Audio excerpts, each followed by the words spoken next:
Hello అండి, అందరికీ నమస్కారం. ఈరోజైతే ఆంధ్ర స్పెషల్ రాగి సంగటి ఏ విధంగా తయారు చేస్తారో ఇప్పుడు ఈ వీడియోలో చూసేద్దాం రండి. ముందుగా ఒక గ్లాస్ రేషన్ బియ్యాన్ని అయితే తీసుకున్నాను.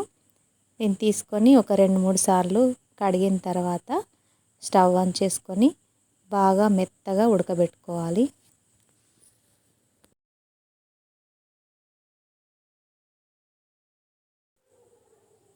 ఈ విధంగా మెత్తగా ఉడికిన తర్వాత కొద్దిగా ఒక స్పూన్ తీసుకొని ఈ విధంగా వీడియోలో చూపెట్టినట్టుగా కలుపుకోవాలి.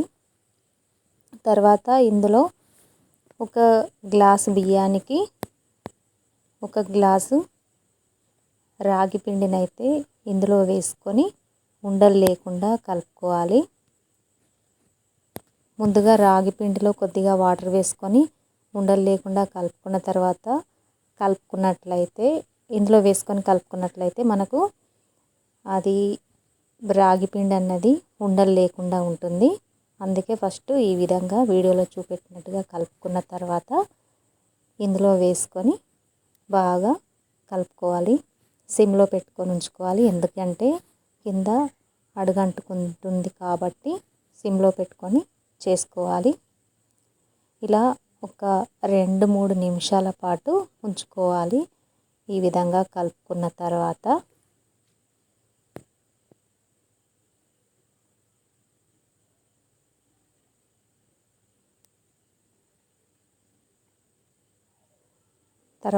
దీనిపైన ఒక 2 టేబుల్ స్పూన్ల నెయ్యినైతే వేసుకోవాలి.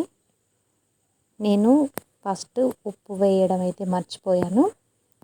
ముందుగా ఉప్పు వేయండి. ఇప్పుడు దీన్ని బాగా కలుపుకోవాలి.